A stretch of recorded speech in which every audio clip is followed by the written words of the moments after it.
O estudo a seguir é de inteira responsabilidade de seus idealizadores e apresentadores.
Lições para a Escola Bíblica Dominical no primeiro trimestre de 2018, sendo o tema do trimestre a Carta aos Hebreus, a Epístola aos Hebreus, e no propósito de ser uma mensagem para as classes de jovens e adultos. A nossa lição no presente é a lição de número 7, com o título Cristo, autor de uma nova aliança. Para a Escola Bíblica Dominical, temos colocado o texto áureo no verso 10, ou tomado o verso 10 como texto áureo. Verso esse que diz: porque este é o concerto que depois daqueles dias farei com a casa de Israel, diz o Senhor. Porei as minhas leis no seu entendimento e em seu coração as escreverei. E eu lhes serei por Deus e eles me serão por povo.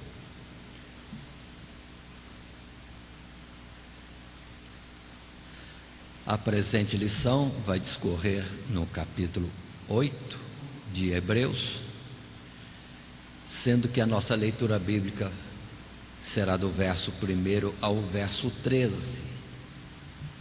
Lembrando que nesse título, lição 7, Cristo, autor de uma nova aliança, tem outras palavras sinônimas que nós precisamos estar atentos, compreendendo e não vindo a entender que seja coisa diferente. Aliança é pacto, é concerto, é testamento. É o que temos nas Sagradas Escrituras, referindo-se à mesma coisa. Aquela aliança, aquele concerto que Deus fez com o povo de Israel ao sair da terra do Egito. E isso já diante do Monte Horebe.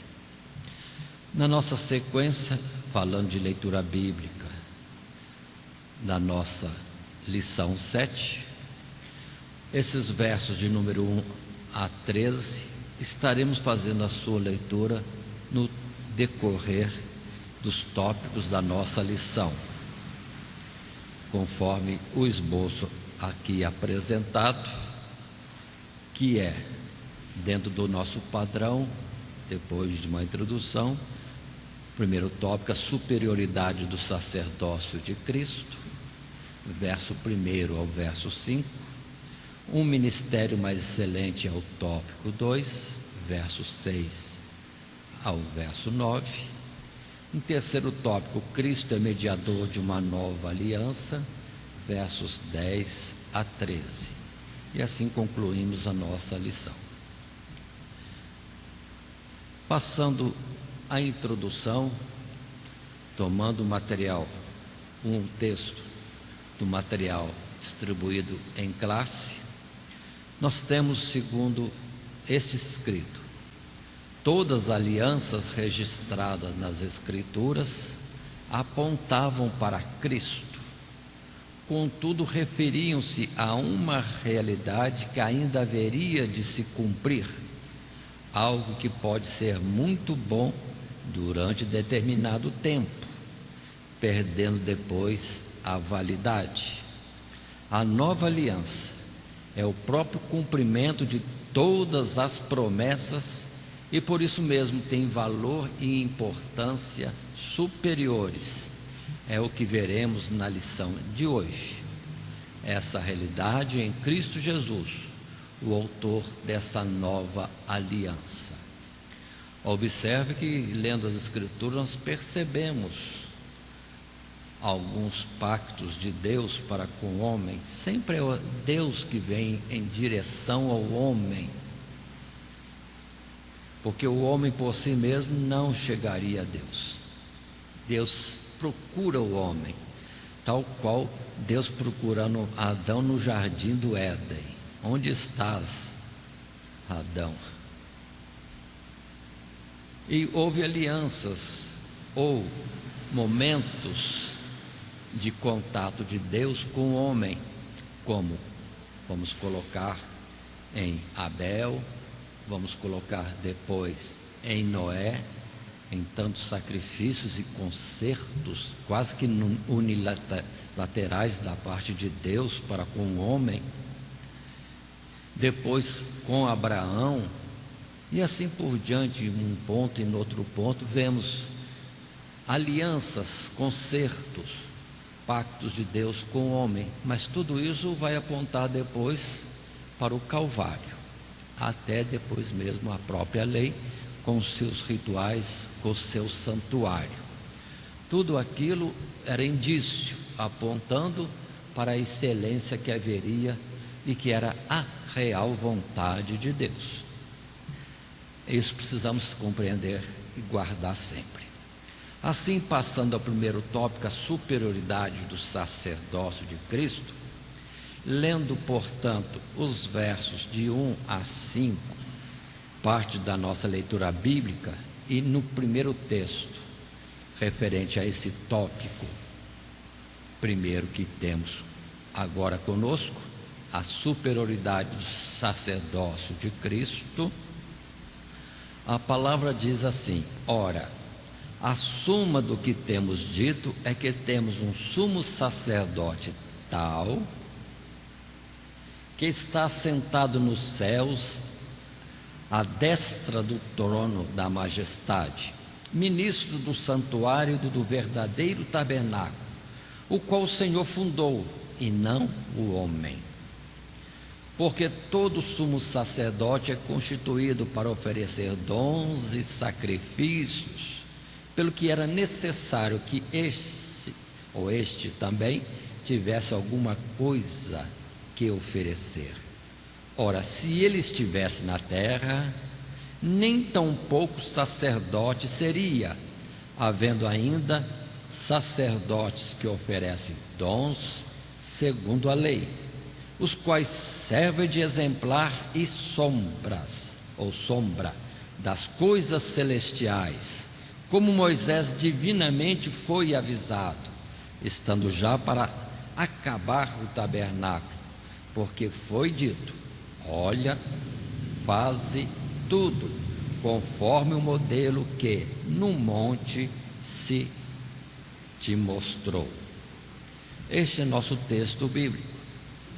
Observem que já desde o princípio da leitura ou do estudo de Hebreus, nós vemos que coisas são repetidas, reforçadas, como no caso presente, falando do sacerdócio de Cristo, superioridade de Cristo nesse primeiro tópico. Isso já foi falado algumas vezes. Mas o escritor volta à carga de novo para expressar repetidamente o mesmo fato, tanto que inicia esse verso: ora, assuma, resumo do que temos dito, ou seja, já foi dito, da superioridade do sacerdócio em Cristo Jesus, ou segundo a ordem de Melquisedeque. Mas volta a carga, só que vai acrescentar algo mais.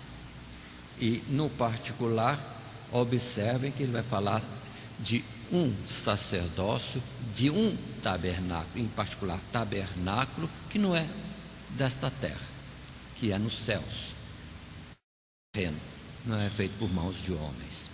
Por isso mesmo, passando ao nosso primeiro parágrafo, retirado do material de classe, temos, logo de início, nos é afirmado que temos um sumo sacerdote tal, enfatizando mais uma vez a singularidade de Cristo Jesus como sumo sacerdote, destacando e diferenciando dos sumos sacerdotes comuns da antiga aliança.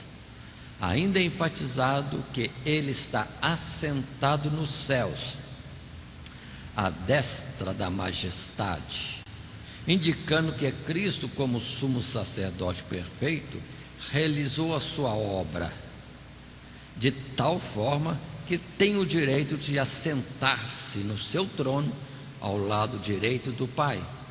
Ele se assenta como rei, em contraste com os sacerdotes do velho sistema, que ficam de pé, oferecendo seus sacrifícios diários e ineficazes. Nos céus, Cristo ocupa a posição de mais alta honra, à direita de Deus. Todo este assunto já vimos em lições anteriores, mas o escritor reforça e toma como partida para acrescentar mais alguma informação. Observe que muitos param na palavra tal, que para nós seria comum, não tem como falar, faltam palavras para explicar tudo que há de excelente em Cristo Jesus. Muito bem, mas podemos fazer alguma comparação, por exemplo, ao observar dentro dos textos bíblicos, como reforço do que temos falado, Hebreus capítulo 1, verso 3 já falado, e que diz: o qual Jesus, sendo o resplendor da sua glória e a expressa imagem da sua pessoa, e sustentando todas as coisas pela palavra do seu poder, havendo feito por si mesmo a purificação dos nossos pecados, assentou-se à direita da majestade nas alturas. Isso é repetido de uma forma continuada: à direita, nas alturas, no trono de Deus. Em Hebreus 10, 11, que é uma passagem que virá no futuro do nosso estudo, mas vai falar a mesma coisa. E assim todo sacerdote aparece cada dia ministrando e oferecendo muitas vezes os mesmos sacrifícios, que nunca podem tirar pecados. Mas este, havendo oferecido um único sacrifício pelos pecados, está sentado para sempre à direita de Deus. E a citação de um evangelista, Marcos, capítulo 16, 19: ora, o Senhor, depois de lhes ter falado, foi recebido no céu e assentou-se à direita de Deus. Todos esses versículos, esta colocação que nós temos no nosso texto, que será distribuído em classe na exposição desta lição, refletem a mesma coisa. Que agora sim, coloquemos como era o viver dos sacerdotes no passado. Só entravam no santuário uma vez por ano, mesmo assim, sumo sacerdote, oferecendo fora um sacrifício de expiação do seu pecado. Entrava no lugar santíssimo, ou no santo dos santos, diante do propiciatório. Mas o que estava ali? Um móvel, alguma coisa representativa dos céus, não a realidade. Depois ele saía e dizia para o povo: os seus pecados estão perdoados. Podíamos dizer: ide em paz para suas casas. Pronto, e até ele mesmo, sumo sacerdote, ia para casa, para voltar depois e fazer mais sacrifício. Sacrifício de manhã, sacrifício à tarde, e assim a vida inteira. A vida inteira. Mas em Jesus, qual a excelência dele assentar-se ali no trono, a superioridade da sua obra, do seu sacrifício ou do seu sacerdócio, é que ele chega diante do Pai com a oferta de si mesmo, morto no Calvário, e o Pai o manda assentar-se: assenta-te à minha direita, ou seja, um único sacrifício, e já é convidado para assentar-se no trono de Deus. E observe que o véu do templo foi rasgado, Deus dizendo: aberta está a porta. Se o sacerdote despedir o povo, pode ir em paz. Aqui é o contrário, tende a ousadia de entrar, que o Pai está chamando. Então é algo muito superior, muito superior. Muito bem, então, colocado essas partes, vemos que é o mesmo assunto repetido e reforçado.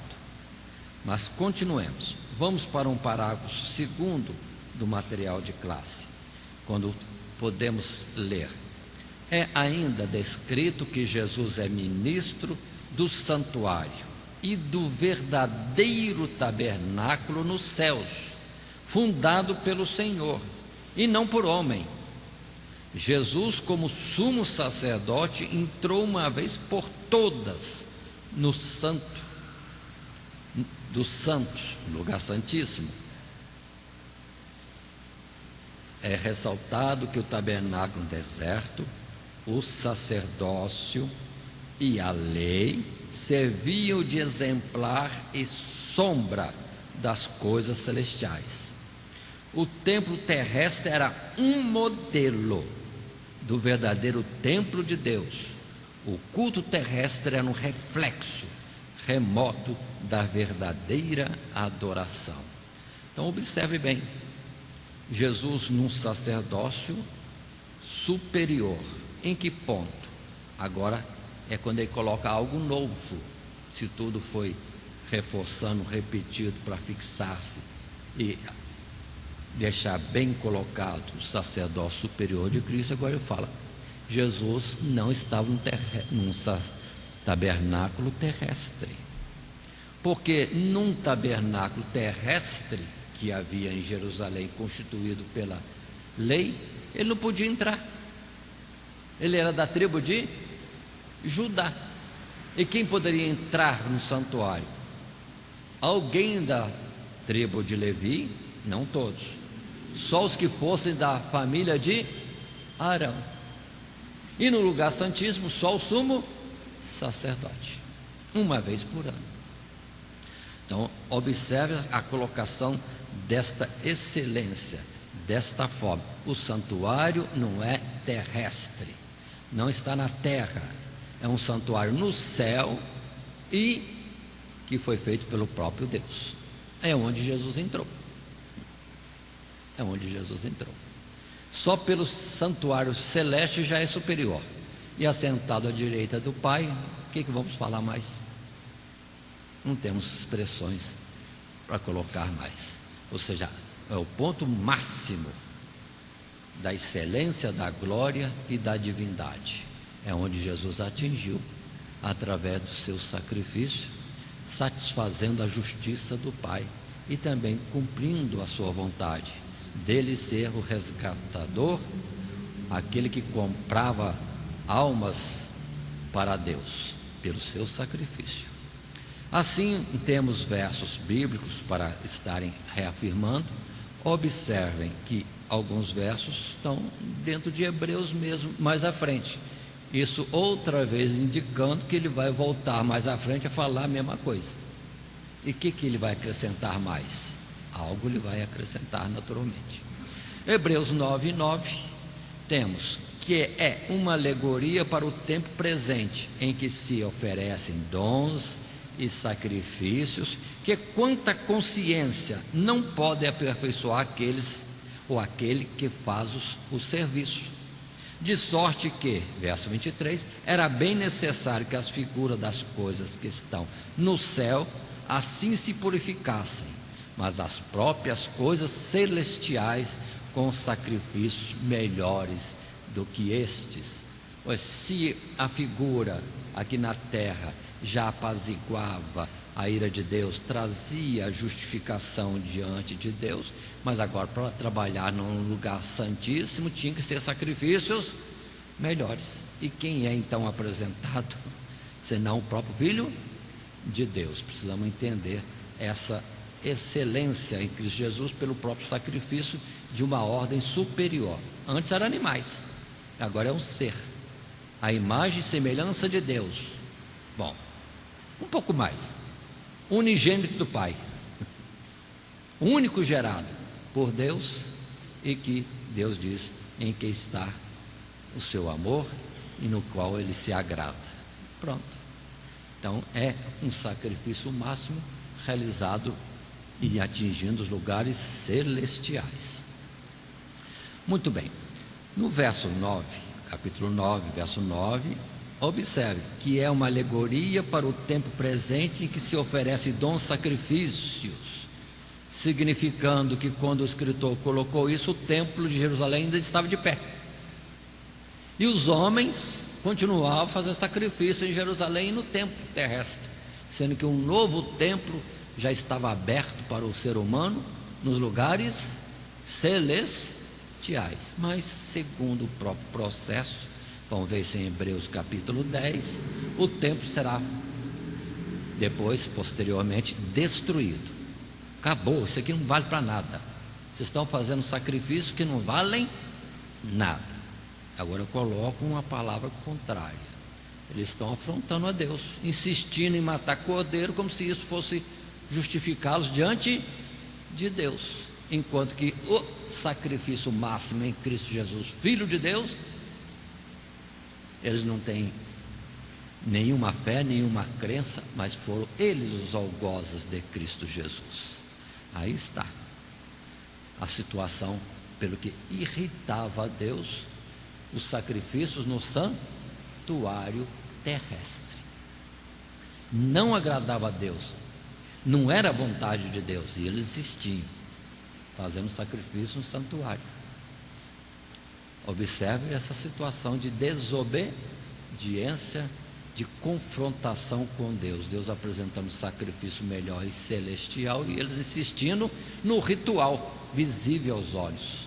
Depois Paulo vai dizer: atentemos nós para as coisas que não são visíveis, porque essas são eternas. E os homens insistindo naquilo que era visível terrestre, como hoje mesmo. Quanta gente fazendo culto a Deus, mais de aparência para os homens verem e admirarem,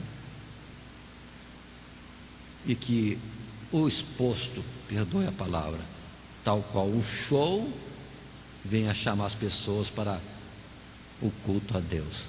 Esqueceram que o adorador tem que ser o que o adora, que adora a Deus em verdade e em espírito. É muito sério isso. Vou colocar outra coisa ainda. Estamos vivendo um tempo que o pessoal olha para Israel, para a Palestina, e dizendo e torcendo, e já ansioso para ver um novo templo erguido ali para Deus de Israel, Deus de Abraão, Isaque e Jacó. O dia que levantarem isso, se levantarem, é afronta direta a Deus outra vez. É a palavra de Gálatas. Caíram da graça. Sim, receberam a excelência e rejeitaram, e voltam às coisas visíveis. Portanto, não se iludam. Tem muitos evangélicos dizendo: mas logo vai ser feito um templo para Deus em Jerusalém. Já está quase, está pronto até, só falta montar lá no local. E o celestial não está aberto? Está aberto em Cristo Jesus. Ele é a porta aberta ainda. Ele é o caminho pelo qual podemos chegar a Deus, e não tem outro caminho. Ninguém vem ao Pai senão por mim, disse Jesus. Então cuidado, estão vivendo no fim dos tempos, e muitos dizendo cristãos estão na verdade voltando ao judaísmo, que vamos ver daqui a pouco já está reprovado por Deus. Continuemos um pouco mais dentro da nossa lição, a citação de outros versos, como no capítulo 10, verso 1, porque tendo a lei a sombra dos bens futuros na imagem exata das coisas, nunca pelos mesmos sacrifícios que continuamente se oferecem cada ano, pode aperfeiçoar os que a ele se chegam. Estas palavras confirmam o que eu disse. Se voltarem a fazer um templo em Jerusalém e começar de novo a matar cordeirinho, sacrifícios que não podem aperfeiçoar, e eu agravei, é afronta a Deus, rejeitando o sacrifício superior em Cristo Jesus. Colossenses 2,17, que são sombra das coisas futuras, mas o corpo é Cristo. Se atentarmos para Colossenses 2,17 e versos anteriores, ele vai falar das coisas próprias da lei. Muita gente presa em sábados, em sacrifícios, em oferendas, em tantas coisas que são sombra, não é realidade. Por Moisés veio a lei, mas por Cristo Jesus veio a verdade, veio a graça. Portanto, entendamos isso. Ainda outros versos poderíamos estar colocando ou considerando. Eu quero voltar agora ao nosso texto da leitura bíblica, verso 1 até 5, onde eu destaco de novo. Verso 1, uma parte: temos um sumo sacerdote tal, que está sentado nos céus, à direita do trono de Deus. Muito bem, sacerdócio esse. Verso 2: ministro do santuário e do verdadeiro tabernáculo, o qual o Senhor fundou e não o homem. Lembrei-me daquela palavra que Jesus falou à mulher samaritana: a hora vem e agora é, que o lugar de adorar a Deus não é em Jerusalém e nem em algum monte da Samaria ou monte ou cidade do Brasil, de jeito nenhum, ou de algum lugar do mundo. Não, santuário celeste. E o verso 5, uma parte: Moisés divinamente foi avisado, estando já para acabar o tabernáculo, porque foi dito: olha, faze tudo conforme o modelo que no monte se te mostrou. Então, colocado firmemente aí, tudo que houve na terra foi figura, sombra. Alguém vai querer voltar às figuras e à sombra, aos desenhos em papel, sendo que a excelência se descortina, ainda mais em Apocalipse, quando todos estão diante do trono de Deus com louvores e ações de graças, e dizendo que digno é o Cordeiro Jesus, que recebeu honra, glória, poder e todas as demais coisas, porque com seu sacrifício adquiriu para Deus gente de todos os povos, línguas, tribos e nações. É muito sério isso. O cristianismo atual está muito longe do entendimento destas coisas, e é um perigo. Continuando, portanto, agora no tópico 2, um ministério mais excelente. Volta, palavras quase que repetidas, mas vamos continuar, porque sempre o escritor está querendo reforçar, repetindo e colocando às vezes um ponto novo em argumentação a mais. Assim, a leitura bíblica complementar no tópico 2 é do verso 6 ao verso 9, e que diz para nós desta forma: mas agora alcançou ele ministério, tanto mais excelente quanto é mediador de um melhor concerto, que está confirmado em melhores promessas. Porque se aquele primeiro fora irrepreensível, nunca se teria buscado lugar para o segundo. Verso 8: porque repreendendo lhes disse: eis que virão dias, diz o Senhor, em que com a casa de Israel e com a casa de Judá estabelecerei um novo concerto, não segundo o concerto que fiz com seus pais no dia em que os tomei pela mão para os tirar da terra do Egito, como não permaneceram naquele meu concerto, eu para eles não atentei, diz o Senhor. Se alguém pudesse manter-se fiel ao concerto de Deus dado na saída do Egito, seria salvo. Quem assim cumprir, será salvo. Mas quem consegue cumprir? Quem é justo em si mesmo? Ninguém. Então a lei mostrava essa fragilidade em nós. Uma grande santidade e excelência em Deus, e nós chamados para chegar a Deus como? Por nós mesmos? Nunca. É quando Deus tem que intervir mesmo a favor do homem. Assim, no primeiro parágrafo, nós temos: na terra, Jesus foi o Cordeiro de Deus, oferecendo-se a si mesmo como holocausto, entregando sua vida em nosso lugar. Agora, ele exerce as funções sumos sacerdotais lá no céu. Alcançou ele ministério tão mais excelente, maior que o realizado por todos os sacerdotes e sumos sacerdotes da antiga aliança. Palavras parecem repetidas, mas o escritor sempre batendo na mesma verdade, insistindo e lembrando que na terra Jesus foi o Cordeiro, se apresentou como o Cordeiro, e ele é mais excelente que o Cordeiro?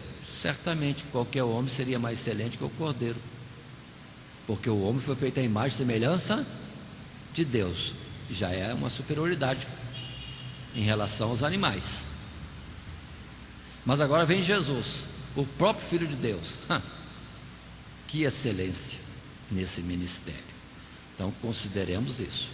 Aí vem a palavra que temos confirmando isso, que já conhecemos, quando em João capítulo 10, verso 15, verso 28, e assim nós temos em vários pontos dos evangelhos, nas escrituras, citações: assim como o Pai me conhece a mim, também eu conheço o Pai, e dou a minha vida pelas minhas ovelhas, e dou-lhes a vida eterna, e nunca hão de perecer, e ninguém as arrebatará das minhas mãos. E outros, né? Eu sou o bom pastor dá a sua vida pelas ovelhas. E quanta citação de Jesus se entregando em nosso favor, o que não está prescrito na própria lei. A lei era só figura, nunca se falou de aceitar o sacrifício de um homem no santuário, até o contrário, era abominação. Entretanto vem Jesus, homem, e pode, mas não no santuário terrestre, no santuário celestial. Por quê? Porque não é o homem contaminado pelo pecado, é um homem que não pecou, então muito mais excelente que todos os animais.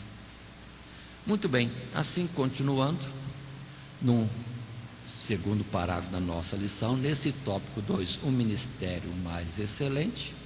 Uma aliança ou pacto é um contrato,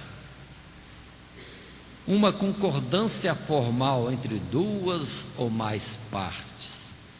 No pacto antigo, no antigo pacto, vemos Deus de um lado e o povo de Israel de outro.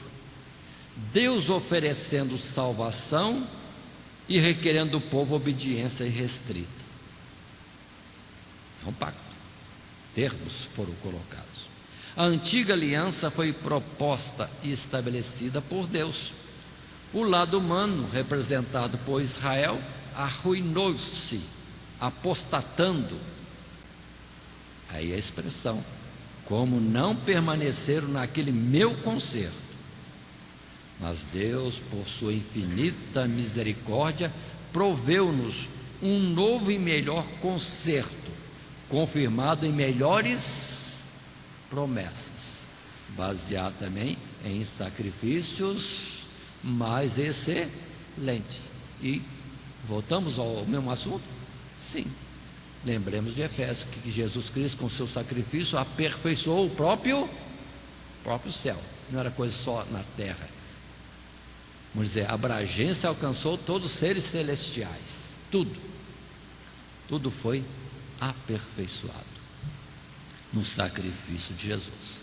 Até então só tinha a visão de um tabernáculo terrestre, animais sendo sacrificados e o socorro para homens na terra. Agora em Jesus o negócio alcança a perfeição do próprio céu. Muito bem, assim observemos, colocando em frente e observando, voltando a Êxodo, para relembrarmos como foi o estabelecimento de um concerto. Estamos no capítulo 19, verso 5 até o verso 8. Como foi mesmo? Deus tirou o povo de Israel da terra do Egito, conduziu pelo deserto, colocou ali, junto ao monte Horebe. E Deus diz: agora, pois, se diligentemente ouvirdes a minha voz e guardardes o meu concerto, então sereis a minha propriedade peculiar dentre todos os povos, porque toda a terra é minha. Deus falando a Moisés. E veio Moisés, chamou os anciãos do povo e expôs diante deles todas estas palavras que o Senhor lhe tinha ordenado. E vós me sereis reino sacerdotal e povo santo. Estas são as palavras que falarás aos filhos de Israel. Verso 8. Então todo o povo respondeu a uma voz e disse: tudo que o Senhor tem falado faremos. E relatou Moisés ao Senhor as palavras do povo. Moisés intermediando o povo e Deus neste pacto antigo. Depois será Jesus intermediando entre os homens e Deus, o Pai. Muito bem, observe, Deus fez um concerto. Deus chegou e apresentou o concerto em que Ele entra com tudo e o povo com benefício. Condição única do povo: obedecer.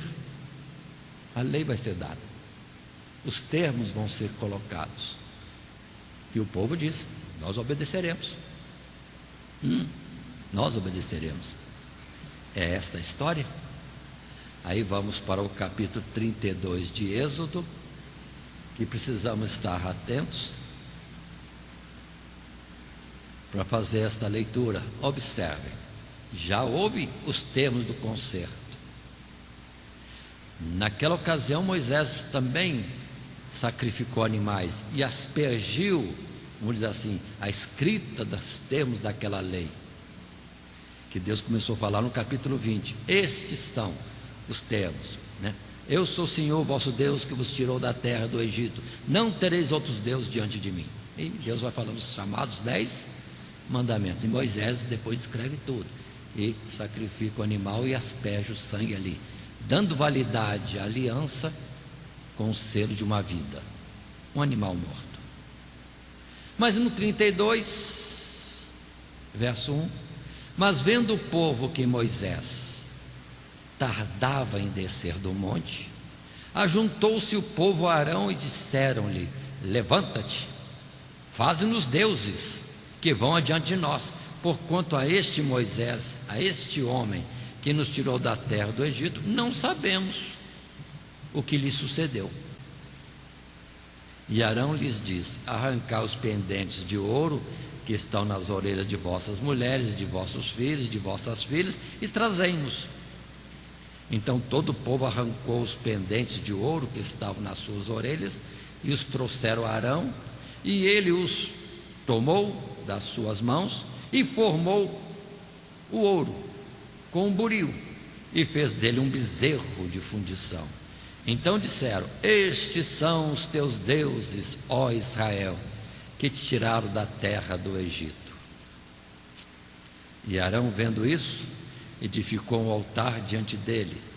E Arão apregoou e disse: amanhã será festa ao Senhor. Festa ao Senhor. E no dia seguinte madrugaram e ofereceram holocausto e trouxeram ofertas pacíficas, e o povo assentou-se a comer e a beber, depois levantaram-se a folgar. Então disse o Senhor a Moisés: vai, desce, porque o teu povo que fizeste subir do Egito se tem corrompido, e depressa se tem desviado do caminho que eu lhes tinha ordenado. Fizeram para si um bezerro de fundição, e perante ele se inclinaram e sacrificaram-lhe, e disseram: estes são os teus deuses, ó Israel, que te tiraram da terra do Egito. Deus comparado a um bezerro de ouro inerte. Ô loucura dos homens, ô loucura de Israel. Então observe bem, Deus acaba de fazer o concerto, e ali mesmo no local do Monte Horebe, eles já transgridem, porque Moisés se afastou. Onde que Moisés foi? Moisés subiu ao Monte Horebe para buscar da mão de Deus as tábuas de pedra onde estavam escritas as palavras da lei, escrita de Deus. Pensaram? Se tivesse conosco aqui, seria um lugar de visitação, de peregrinação de muita gente. Uma tábua de pedra que foi Deus que esculpiu e Deus escreveu. Olha o dedo de Deus marcado nas letras. Meu Deus do céu. Só por si mesmo já seria algo grandioso para os homens. Ainda bem que Deus tem o seu jeito de trabalhar. Então observem o que está acontecendo. Recebem a lei, primeiro capítulo 19, entram em pacto, selam um pacto com sangue. Êxodo 20, vem os mandamentos, começa em 20 e vai embora. Mas chega no 32 e já estão adorando o bezerro de ouro, chamando o bezerro de ouro de Senhor. Senhor. Eles fizeram, o Arão fez, né? Que sumo sacerdote é esse aí? Ainda não era sumo sacerdote, era sacerdote dos homens, construído pelos homens, conforme o modelo de quem o constituiu. Ele fez como os homens são, algo da capacidade dele, bezerro de ouro. Vamos falar mais nisso um pouco daqui a instantes. Passando um parágrafo 2 na nossa lição, tirando o nosso material de classe, o autor declara: se aquele primeiro for irrepreensível, nunca se teria buscado lugar para o segundo.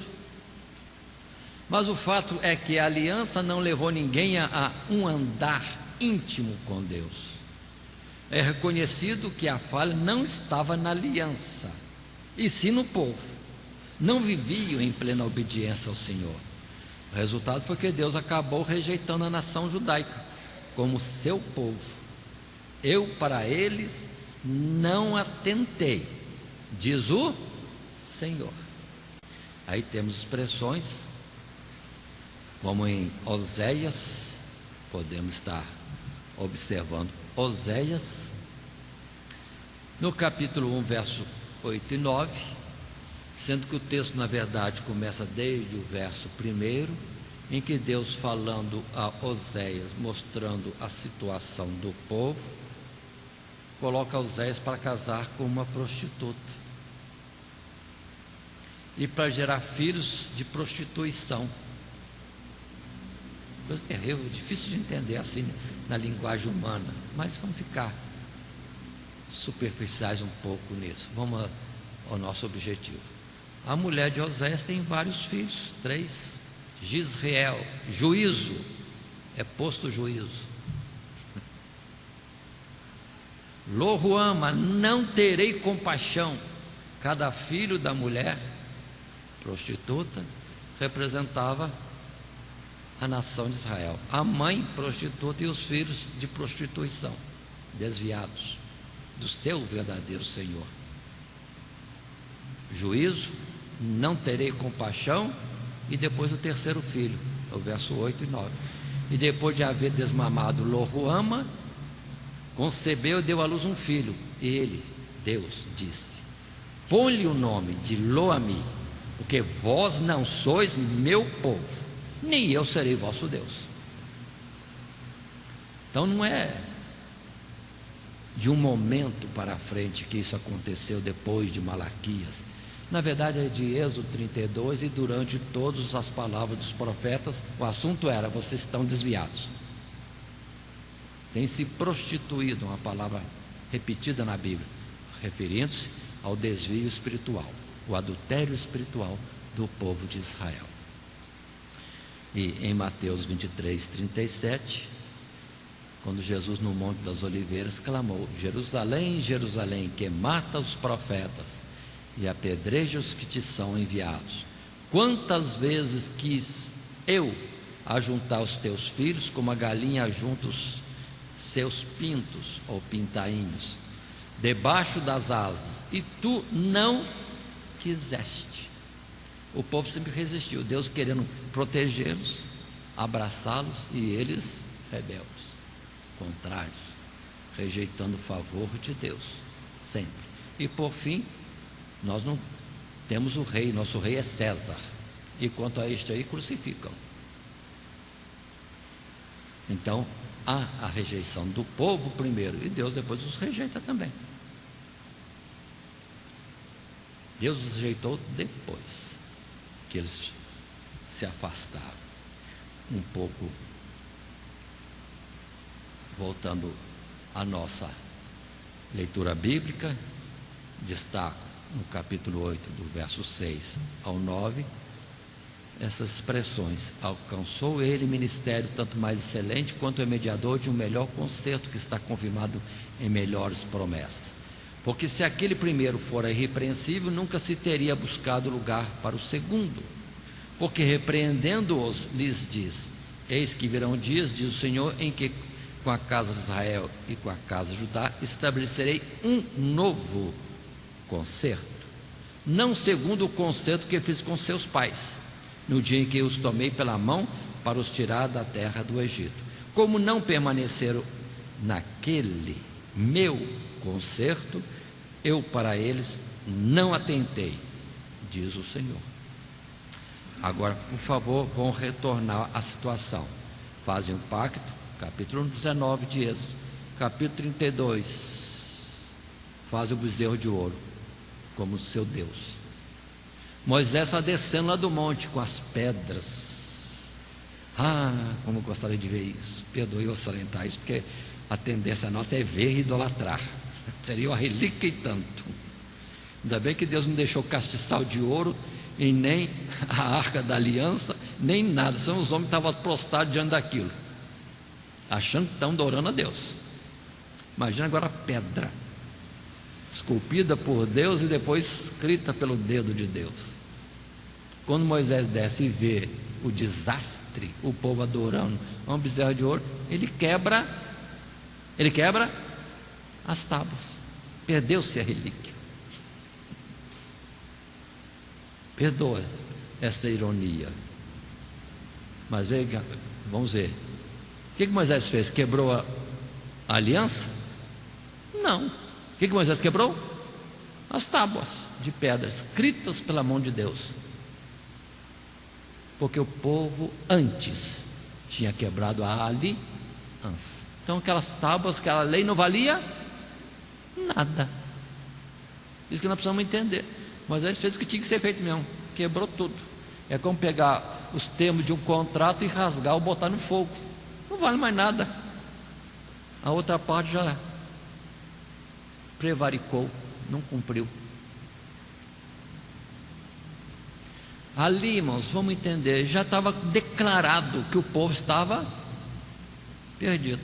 Se não é misericórdia de Deus estendida de geração em geração, não haveria mais salvação para Israel. É onde Moisés entra com a sua intercessão diante de Deus, representando Cristo Jesus, representando Cristo Jesus. Mas Continuemos. Num terceiro tópico, então, Cristo é mediador de uma melhor aliança. Já foi falado isso? Sim, mas vai ser repetido. E qual argumentação poderá ser acrescentada? Vejamos. Agora são os versos 10 até o verso 13, concluindo, fechando a nossa leitura bíblica e o nosso texto bíblico em Hebreus capítulo 8. Verso 10: porque este é o concerto que depois daqueles dias farei com a casa de Israel, diz o Senhor. Porei as minhas leis no seu entendimento, e em seu coração a escreverei. E eu lhes serei por Deus, e eles me serão por povo. E não ensinará cada um ao seu próximo, nem cada um ao seu irmão, dizendo: conhece o Senhor, porque todos me conhecerão, desde o menor deles até o maior. Porque serei misericordioso para com as suas iniquidades, e de seus pecados e de suas prevaricações não me lembrarei mais. Verso 13, dizendo: novo concerto envelheceu o primeiro. Ora, o que foi feito, ou o que foi tornado velho, e se envelhece, perto está de acabar.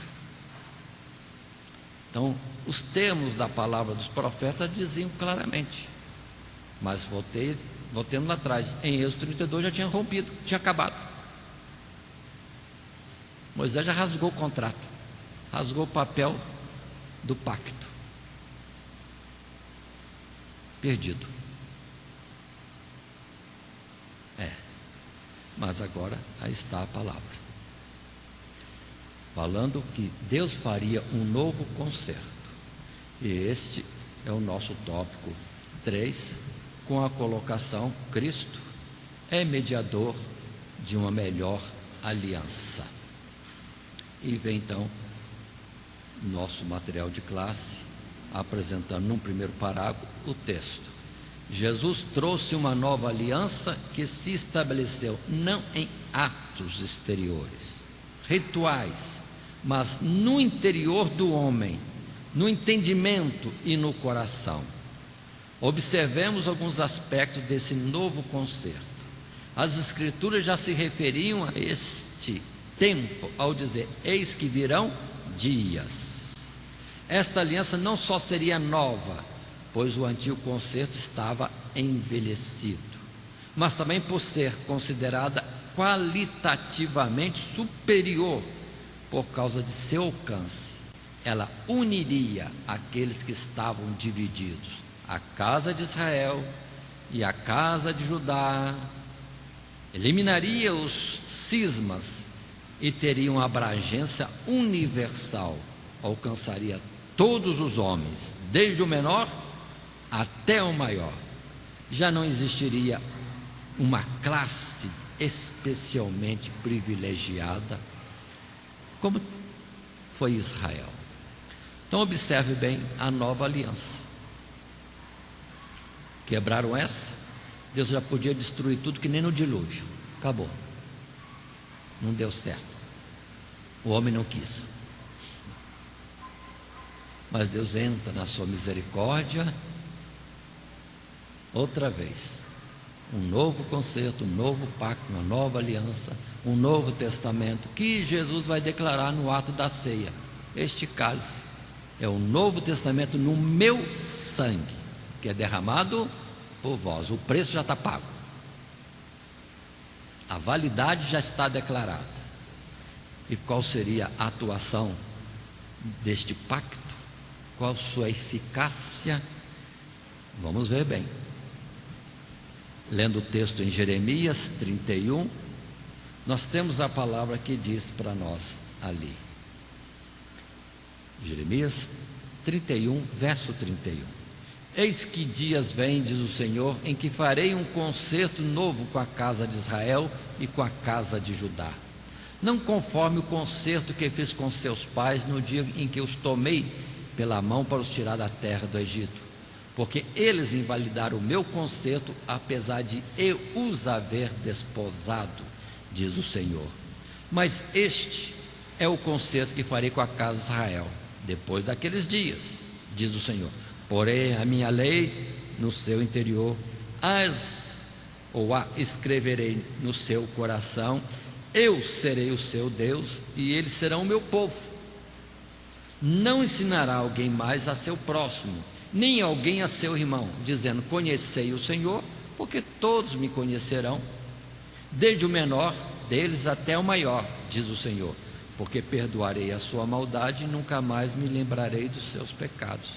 Observe o caminho aberto para todos e numa ida direta a Deus em Cristo Jesus. Por isso Jesus disse: vinde a mim, vinde a mim. Nunca ele diz: ó, tem aí o Pedro, tem aí o Tiago, tem aí a Maria, tem aí o José, tem aí tantos discípulos. Converse com eles, eles vão entender com você.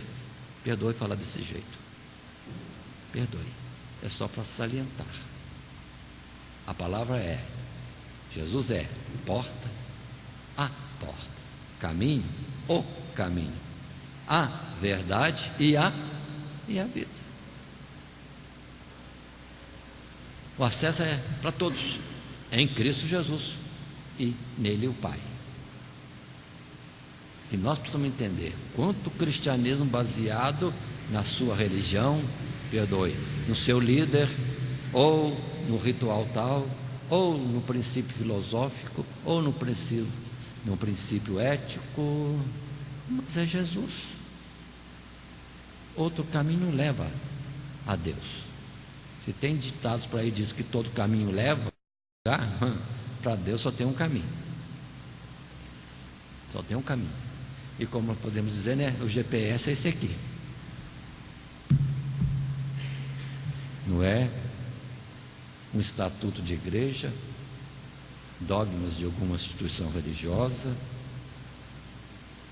palavras de teólogos. Não quero ser crítico negativo, mas Jesus é tudo. Jesus é tudo. Observe então, Cristo é mediador de uma nova aliança. Se uma primeira aliança consistia nos termos, no sacrifício de uma vida de animal, estava impressa pelo dedo de Deus numa pedra, tira a pedra, agora Deus coloca a nova lei escrita no coração, escrita na mente, para o homem entender e o homem ter sensibilidade diante desta palavra, desta lei. Está envolvido sentimentalmente, perdoe-me dizer assim, nesta aliança de Deus.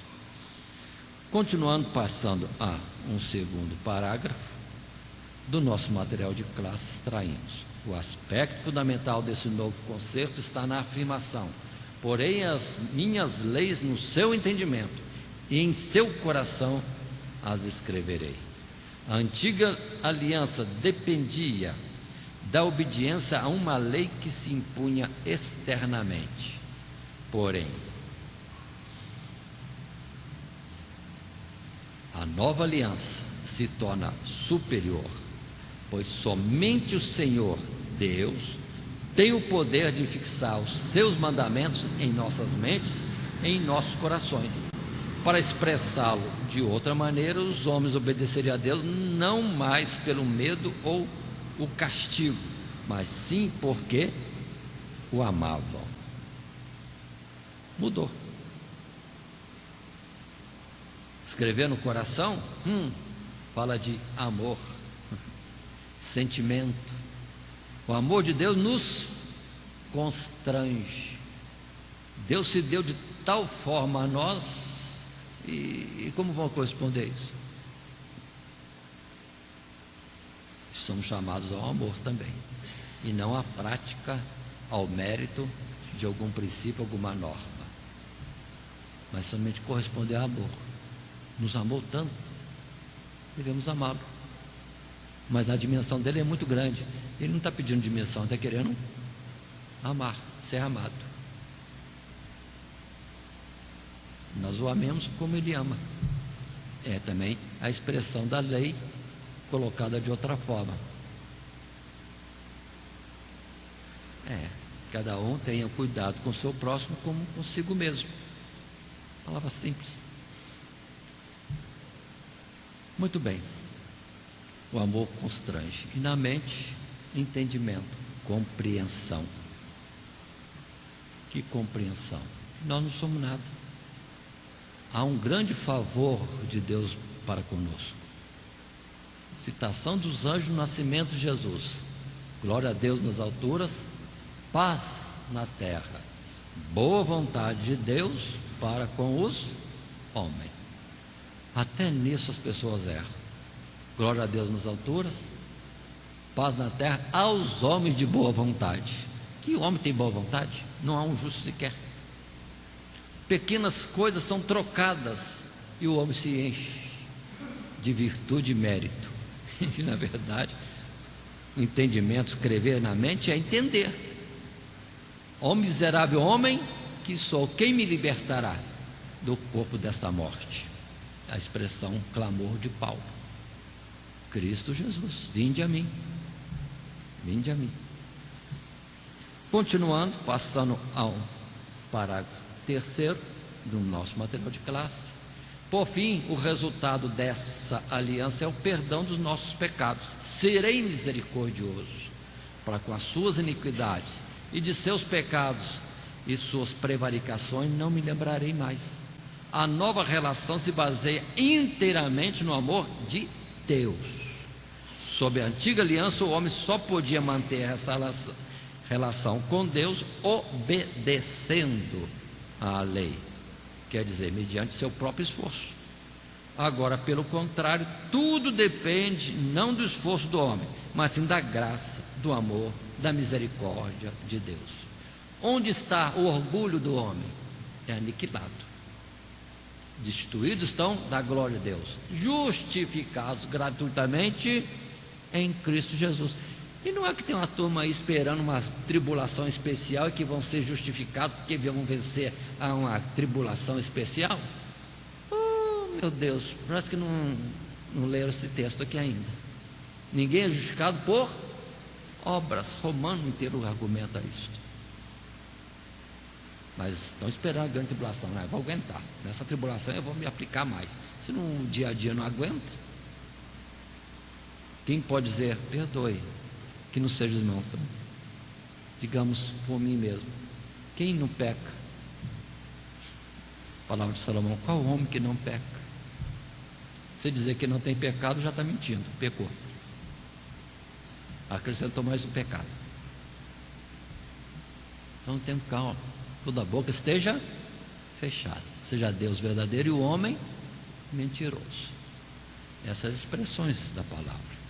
Aí temos as palavras que Jesus falou com Nicodemos, tão simples, porque Deus amou o mundo de tal maneira que deu o seu Filho unigênito, para que todo aquele que nele crê não pereça, mas tenha a vida eterna. Porque Deus enviou o seu Filho ao mundo não para que eu condenasse o mundo, mas para que o mundo fosse salvo por ele. Quem crê nele não é condenado, mas quem não crê já está condenado, porquanto não crê no nome do unigênito Filho de Deus. É afronta a Deus, rejeitar o que Deus deu.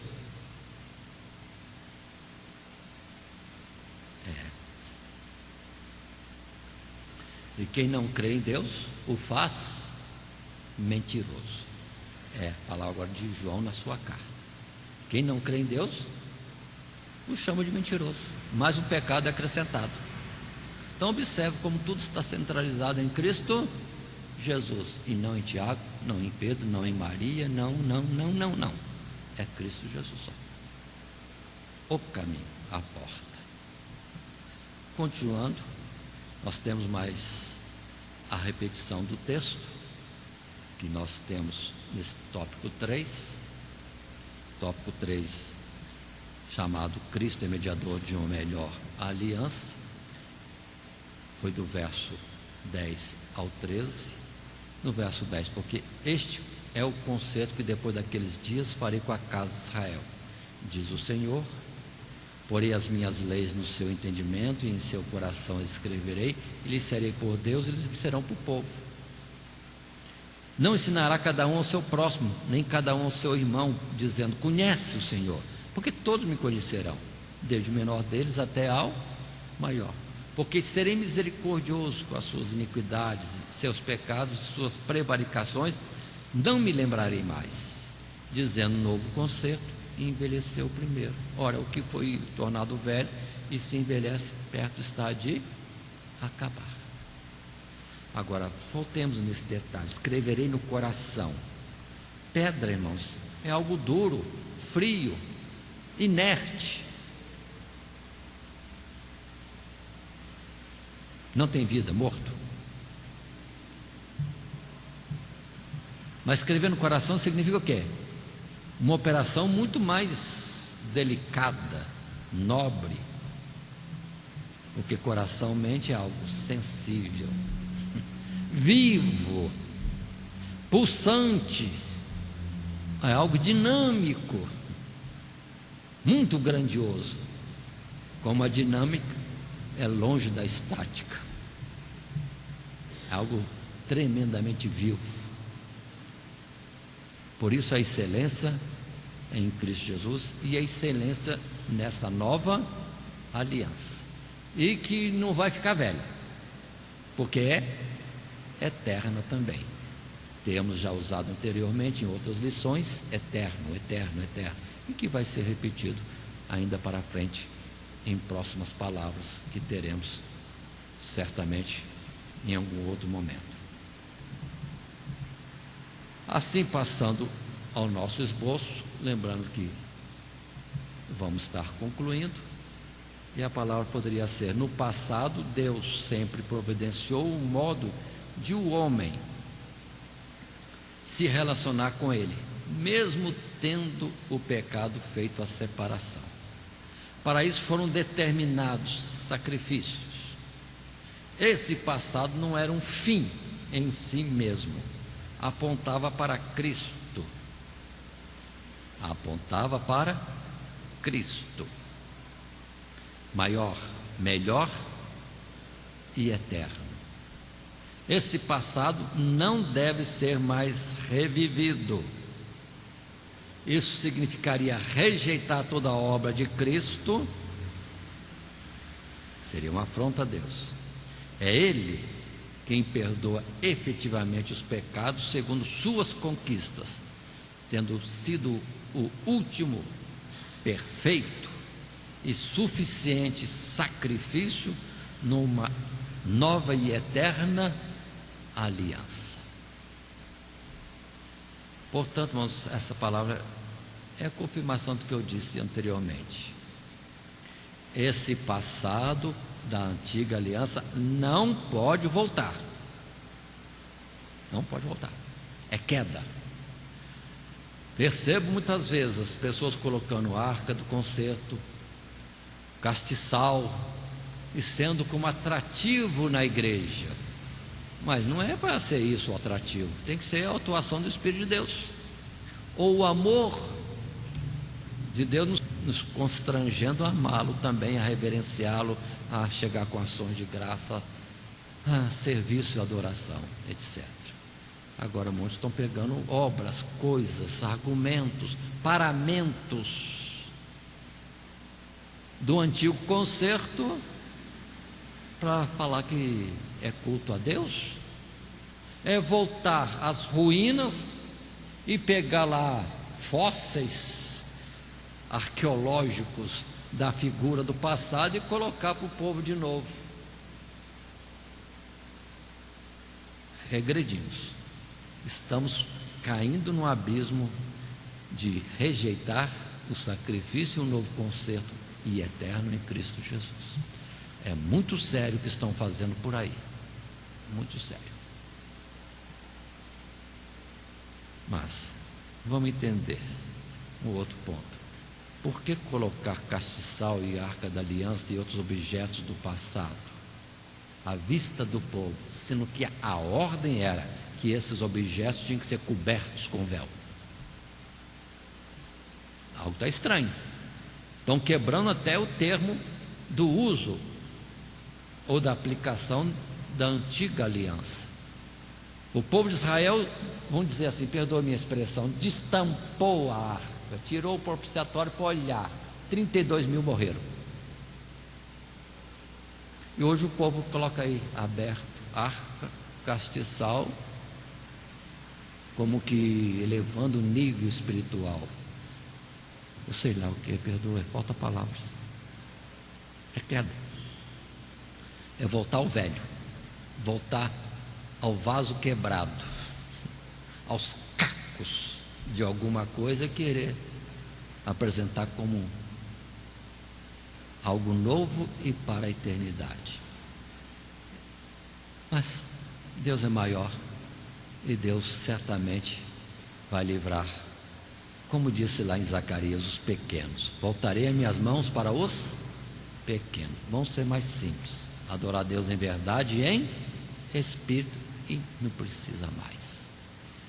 Assim, lembremos que estamos estudando o capítulo 8 de Hebreus, numa lição numerada como 7, com o título Cristo, autor de uma nova aliança, dentro do esboço já apresentado. E o nosso textuário foi: porque este concerto que depois daqueles dias farei com a casa de Israel, diz o Senhor, este é o concerto que depois daqueles dias farei com a casa de Israel, diz o Senhor, escreverei as minhas leis no seu entendimento e em seu coração as escreverei. E eu lhes serei por Deus, e eles me serão por povo. E assim nós encerramos esta lição 7, que Deus nos abençoe em Cristo Jesus. Amém. Todo dia, toda hora, muito mais prazer em ouvir. Radionet Grata Nova. Web Rádio, a qualidade que faz a diferença, cada vez mais necessária. Rede Grata Nova de Evangelização. Acesse nosso site www.horadadecisão.com.br. Hora da Decisão, tudo junto, sem acento.